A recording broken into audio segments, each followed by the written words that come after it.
Introduction to the new family. In the bustling city of Accra, Ghana, there lived a young girl named Nia.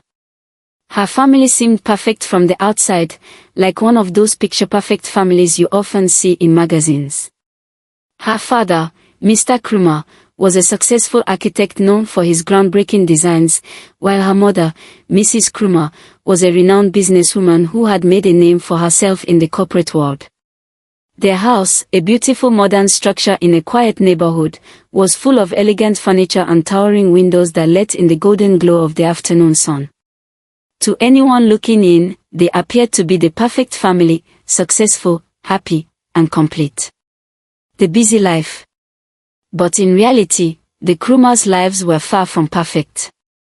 Both Mr. and Mrs. Krumah were constantly busy. Their jobs took them to different cities, and often, they were away on business trips for weeks at a time. Nia, though loved by her parents, found herself alone in their large, quiet home for most of the day. After school, she would come back to an empty house. The silence felt suffocating at times, and Nia began to feel a deep loneliness that only seemed to grow with each passing day. She missed the sound of her parents' voices, the laughter that used to fill their home, and the moments of warmth they once shared. Nia's hobbies. Nia, however, wasn't one to dwell solely on her loneliness. She was a curious and creative soul. Her love for drawing kept her occupied during the long afternoons. She would fill her sketchbooks with intricate designs and vibrant pictures of faraway lands that she had read about in books. She wrote stories that took her to magical places, where she could escape the reality of her solitary existence. Though she had these hobbies to keep her busy, they could never quite replace the feeling of companionship and connection that she longed for. The growing silence. As the days passed, the silence in the house seemed to grow louder. When Nia returned from school, there was no one to greet her, no one to share her thoughts with. The walls of their beautiful home seemed to close in on her, amplifying her feelings of isolation. She would often sit in the living room, her school bag beside her, staring out the window. She yearned for someone to talk to tell them about her day, her dreams, and her drawings. But there was no one there.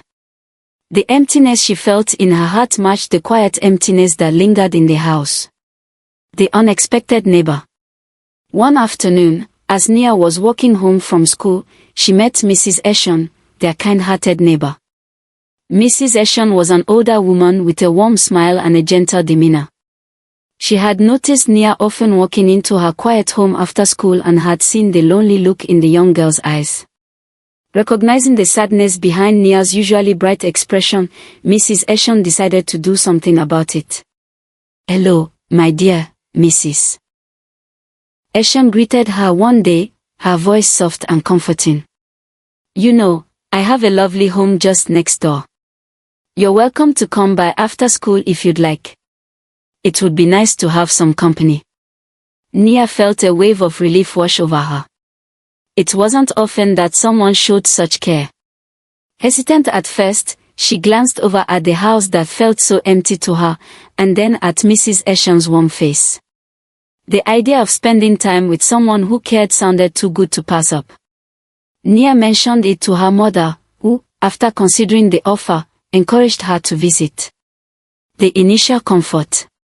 Nia started visiting Mrs. Eshon regularly after school. Her house was different from the cold, echoing quiet of Nia's home. Mrs. Eshon's home was cozy and inviting, with a colorful array of cushions, soft lighting, and the unmistakable sound of laughter. There was always something happening at Mrs. Eshon's house, the smell of freshly baked bread in the kitchen, the sound of music playing, and, most importantly, the feeling of being welcomed and cared for. Nia found comfort in the bustle of Mrs. Eshon's home. She began to enjoy these visits. Mrs. Eshon would ask about her day, encourage her to talk about her drawings, and often tell her how talented she was. Nia had never received so much attention and affection, and for the first time in a long while, she felt a sense of belonging. She eagerly looked forward to the end of each school day, anticipating the warmth and company that awaited her at Mrs. Eshon's house. Mrs. Ession's attention. As time passed, Mrs. Ession grew even closer to Nia, almost like a second mother. She praised Nia's artistic abilities frequently, telling her that her drawings were extraordinary and that she had a gift that would take her places. These compliments filled Nia with a sense of pride and joy, especially since she was used to her parents' attention being focused elsewhere. Mrs. Ession would often sit beside her, guiding her hand as she sketched, making Nia feel as though her talents were being truly appreciated. Nia began to feel special in Mrs. Ession's presence. The older woman always seemed so genuinely interested in Nia's artwork, and she would even frame some of her favorite drawings to hang on the walls of her home. This attention from someone who wasn't her parent was a new and comforting experience for Nia. It made her feel seen, valued, and loved. The growing discomfort. But as time went on, something started to feel a little off. At first, it was subtle, a hug that lingered a bit too long, a compliment that seemed just a little too intense. Mrs. Ession's affection was comforting at first, but now, Nia started to feel slightly uncomfortable with the way she was being treated. There were moments when Mrs. Ession would hold her hand for longer than was necessary or pat her on the back in a way that felt too familiar. The gestures, which seemed innocent at first, started to feel more intrusive. Nia didn't know how to react. She was torn between her gratitude for Mrs. Ession's kindness and the growing unease she felt during some of their interactions. She tried to brush it off, convincing herself that Mrs. Ession was just being affectionate, but the uncomfortable feeling lingered. Nia's heart began to race in certain situations, and she started to dread visits to Mrs. Ession's home, unsure of what would happen next. Still, Nia kept the confusion and discomfort to herself. She wasn't sure how to explain her feelings, or even if they were valid. She didn't want to hurt Mrs. Ession's feelings, but deep down, she knew something wasn't quite right. The mask of kindness that had made Mrs. Ession seem like a perfect neighbor was slowly starting to crack, revealing a side of her that Nia didn't understand, the secret struggles. Nia's silence. Nia struggled in silence.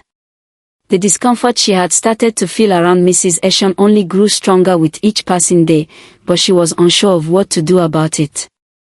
She feared that no one would understand, especially since Mrs. Ession had been so kind and welcoming to her. How could she possibly explain her unease about someone who had shown her so much affection? The compliments, the hugs, and the lingering touches, it all seemed harmless at first, but now it felt like something more. Nia found herself torn. On one hand, she wanted to please Mrs. Ession, who had become the closest thing to a mother figure in her life. On the other hand, she couldn't ignore the strange, unsettling feelings that surged through her when they were together. She tried to push these feelings aside, convincing herself that it was all just her imagination. But no matter how hard she tried, they wouldn't go away. The change at school. Nia's behavior began to change, and her friends at school noticed. Once a bright and cheerful girl, she had started to withdraw into herself. Her normally bubbly personality seemed to vanish, replaced by a quiet, distant demeanor. At first, her friends didn't think much of it, they assumed she was just going through a phase or dealing with something personal. But as time went on, Nia's grades began to slip, and she started isolating herself during lunch and recess. She would sit alone in the corner of the classroom, her head buried in a book or her sketchbook, trying to distract herself from the turmoil inside. Her teachers grew concerned when her usual enthusiasm for school projects and activities started to fade. Nia, who had once been eager to participate, now seemed disengaged, her mind elsewhere. She struggled to concentrate, her thoughts constantly drifting back to Mrs. Ession and the uncomfortable moments she had experienced with her. The weight of these secret struggles began to take a toll on Nia, and it felt like there was no escape from the confusion that clouded her thoughts. The breaking point. The breaking point came one afternoon after another uncomfortable interaction with Mrs. Ession. Nia felt overwhelmed, her emotions bubbling to the surface. She could no longer keep silent. She decided that she had to tell someone, and the only person she felt she could trust was her mother. With a deep breath, Nia approached her mother that evening, her heart racing. She tried to explain what had been happening, how she felt uneasy with the way Mrs. Eshon treated her, how the once welcoming neighbor's affection had begun to feel invasive and uncomfortable. She spoke slowly, carefully choosing her words, afraid that her mother might think she was exaggerating. But when she finished, her mother simply shrugged. "Nia, you're probably just overreacting," Mrs. Krumer said, her voice calm but dismissive.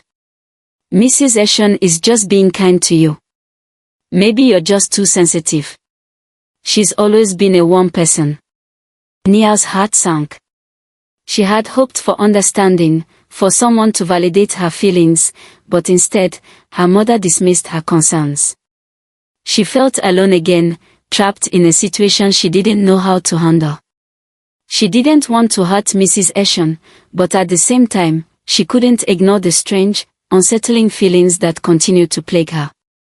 She felt as if there was no one she could turn to, no one who would believe her or understand what she was going through. The realization. As the days passed, Nia's internal struggle deepened. She couldn't ignore the fact that Mrs. Eshon's behavior was making her uncomfortable. The hugs that lasted too long, the compliments that seemed too intense, deep down, Nia knew it wasn't okay. She could feel it in her gut, in the unease that settled in her chest whenever she was near the older woman. But Nia didn't know how to stop it.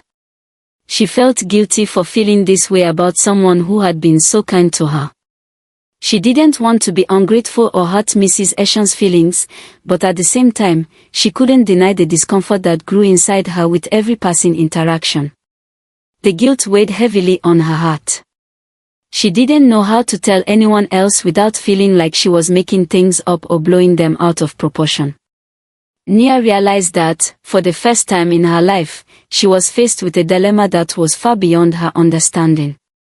How could she stop something that didn't seem to be obvious to anyone else? How could she make it stop without feeling like she was in the wrong? The realization that Mrs. Eshon's actions weren't normal made Nia feel trapped. She wanted to feel safe again, but she didn't know how to break free from the situation without facing judgment or misunderstanding. The path to courage. The teacher's concern. Nia's sudden change in behavior had not gone unnoticed. Miss Gifty, Nia's kind and attentive school teacher, had always admired Nia's bright and energetic personality. But lately, she noticed a dramatic shift. Nia, who had once been the first to raise her hand and laugh with her classmates, now sat quietly in the back of the class, her head down and her eyes distant. Miss Gifty could tell something was wrong, and her heart ached as she watched Nia withdraw further into herself. One afternoon, after class, Miss Gifty gently called Nia over to her desk. "Nia, sweetheart," she said softly, "I've noticed you've seemed a bit sad lately. Is everything alright? You can always talk to me, you know." Nia hesitated, her heart pounding in her chest. The weight of her secret felt unbearable, but Miss Gifty's kind eyes and gentle voice made her feel safe. She knew she had to say something, but the fear of being judged or misunderstood still lingered. But Miss Gifty didn't push her, she just waited, her presence offering a quiet, comforting space for Nia to share her truth. The confession. With great difficulty, Nia finally spoke. Her voice trembled as she told Miss Gifty about the uncomfortable experiences she had been having with Mrs. Eshon. She spoke of the long, lingering hugs, the compliments that made her uncomfortable, and how confused and scared she felt. Miss Gifty listened intently, her face full of concern, but there was no judgment in her eyes, only compassion. "Nia," Miss Gifty said softly, "I am so proud of you for speaking up.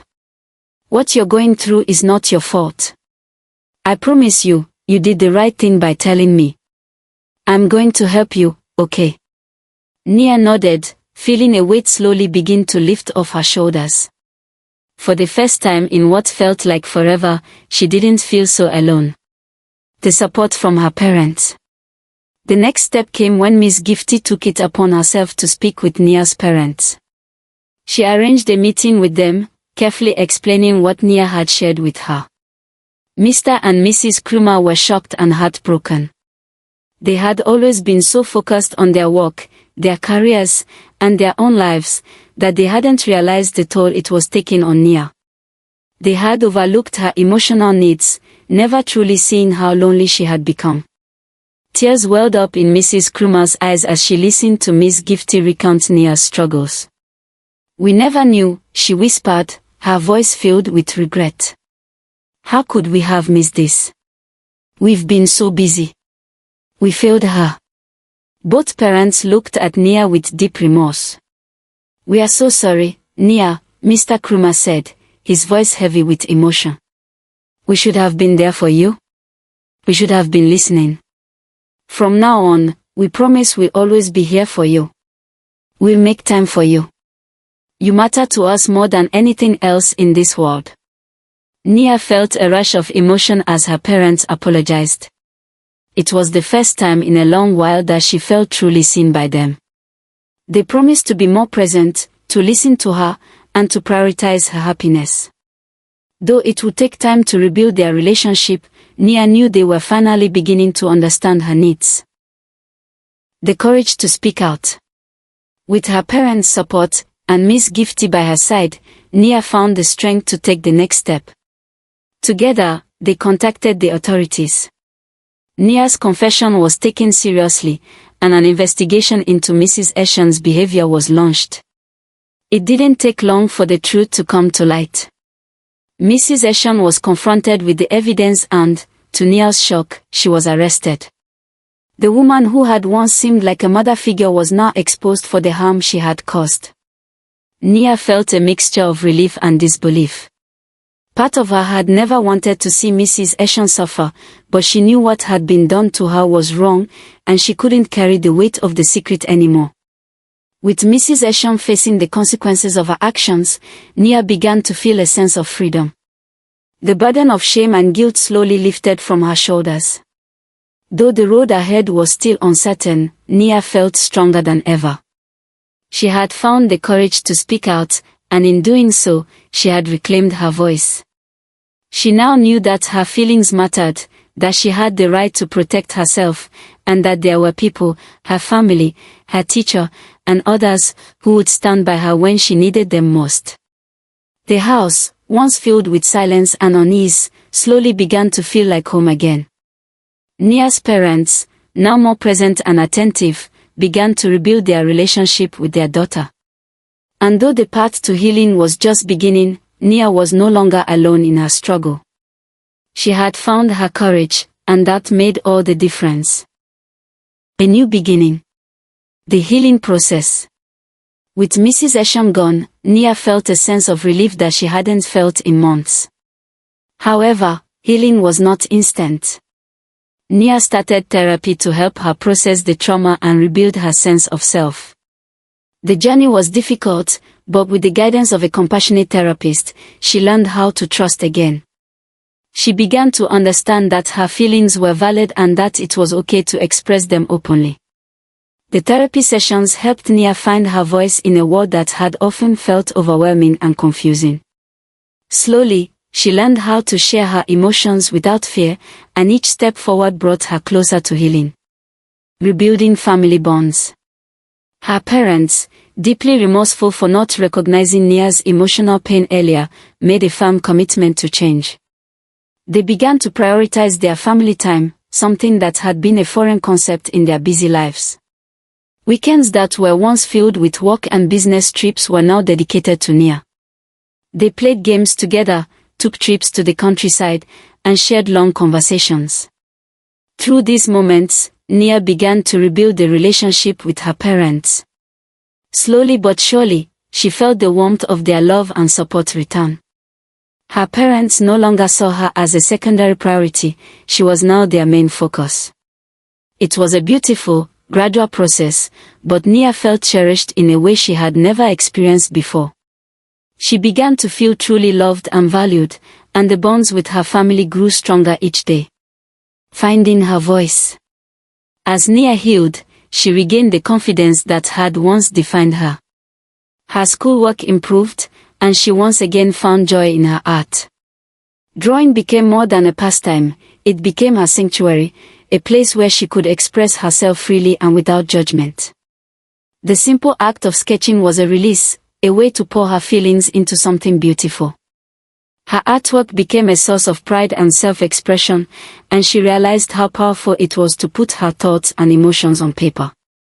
Inspired by the support she had received during her darkest time, Nia began to dream of a future where she could help others who were going through similar struggles. She thought about becoming a therapist, an artist, or someone who could offer the same understanding and care that she had been given. With each passing day, Nia saw a future where she could make a difference, inspired by the love and strength she had found within herself and her family. A family united. As Nia's relationship with her parents deepened, they made a vow to never let their careers take priority over their family again. They understood that true success wasn't measured by wealth or achievements but by the love and support they gave each other. Together, they began a new chapter, a chapter built on trust, love, and understanding. They realized that no amount of success in their professional lives could replace the importance of being there for one another. Their home, once filled with silence and loneliness, became a place of laughter, joy, and shared moments. They made a commitment to always prioritize their relationship, knowing that the strength of their family was the foundation on which they could face any challenge. The road ahead. Nia, now with the unwavering support of her family, set her sights on the future with hope.